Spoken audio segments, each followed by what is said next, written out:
No, Anthropic Mythos is not a god tier model, they just don't have enough power and enough infrastructure to service it.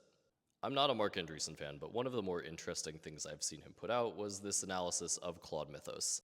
Now, I've always been saying that obviously Anthropic doesn't have a god tier model because otherwise their own software wouldn't break every 5 to 10 minutes, which it does. But Mark had a very different take on this. Mark took a look at compute burdens, energy costs for the existing Claude Opus models, and then said, okay, what if we did scale that to a much higher parameter model, a much bigger model, and basically came to the conclusion that Anthropic doesn't have enough access to resources to service something like Mythos for the general public. And yes, do I think there's a chance that Mythos did find critical security vulnerabilities in existing software that haven't been found before? 100%. You can find anything like that if you look hard enough and long enough for it.